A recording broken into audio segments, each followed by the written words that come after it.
genocidio. Tenemos una pregunta para Juan que es obvia, y es ¿por qué? ¿Por qué? ¿Por qué te embarcas? Vale, lo primero...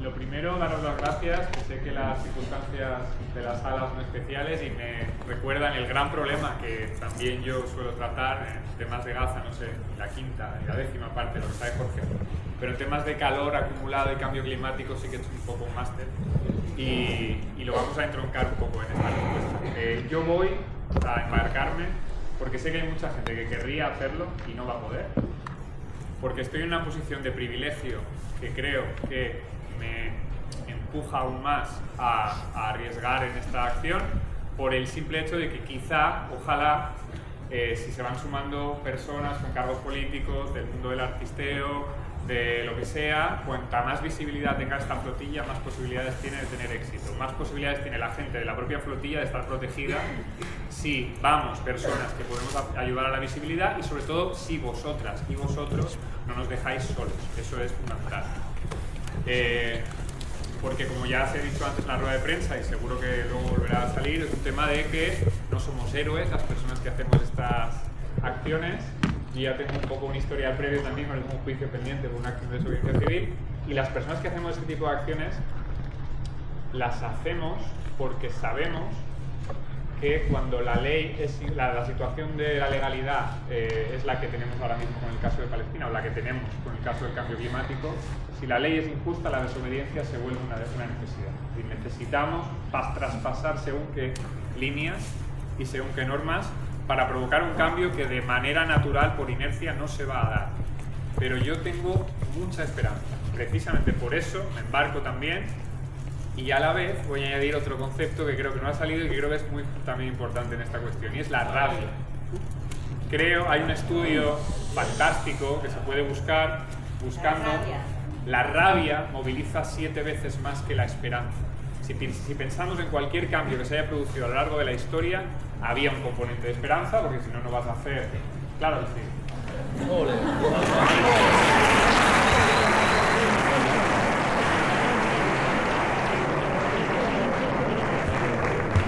Recuerdos de una plaza en primavera. Hay un paper, hay un estudio científico que apunta, esto siempre pues ya se sabe que no es ciencia del todo, ¿no? Cuando se habla de cosas un poco abstractas, pero la rabia moviliza 7 veces más que la esperanza.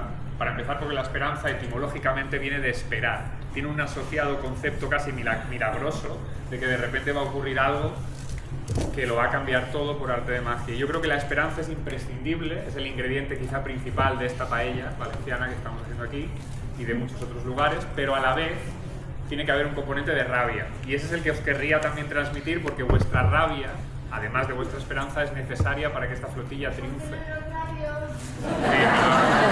pero la falta de costumbre. ¿Cuántos de la plaza de Les Corts? De luego que los demás no les hayáis hecho pasar por la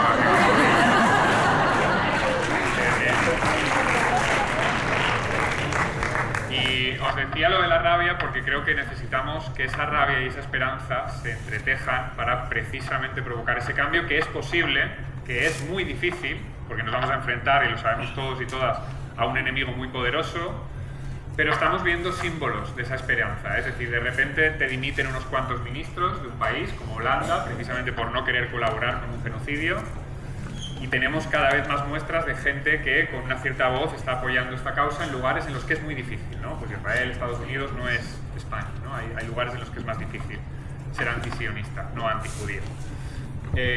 Y nada, acabar diciendo 2 cosas más.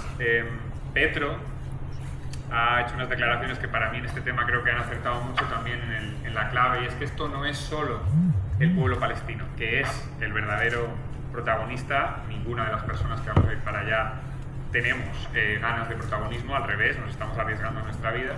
Y Petro lo ha dicho muy claro, esto no va solo de Gaza. Lo que está ocurriendo en Gaza, en un contexto de cambio climático creciente, en un contexto de recursos energéticos que van a disminuir en un breve tiempo por una cuestión de termodinámica, en un mundo que está viendo cómo la globalización se desmonta a golpe de zumbao con los aranceles o directamente también algunos países como Gran Bretaña que dieron los primeros pasos con el Brexit, en un mundo en el que cada vez nos vamos a sentir más aisladas si no empezamos a colaborar internacionalmente, la lucha de Gaza es la lucha de todo el mundo para evitar que lo que está ocurriendo allí luego se pueda replicar en otro lugar.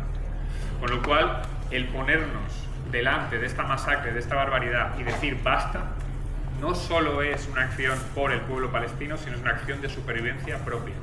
Con lo cual, nada, simplemente pediros que no nos dejéis solas y solos y que hagáis lo que esté en vuestra mano, que seguro que es insuficiente, todo lo que hagamos será insuficiente, pero seguro que es lo que podamos. Con eso es suficiente para que al menos cada uno, cada una aporte lo suficiente, lo que pueda, para que se produzca un cambio que no sabemos cuál es. Nosotros tenemos muchas metas con esta misión, con esta flotilla, la gente se embarca por distintas razones, pero hay una que yo creo que es fundamental y es provocar un cambio en el inconsciente colectivo, en lo que se llama la ventana de Overton, en cómo se habla de este debate, en no normalizar según qué barbaridades que están ocurriendo, y en eso sí que todos y todas tenemos un papel que jugar. Gracias.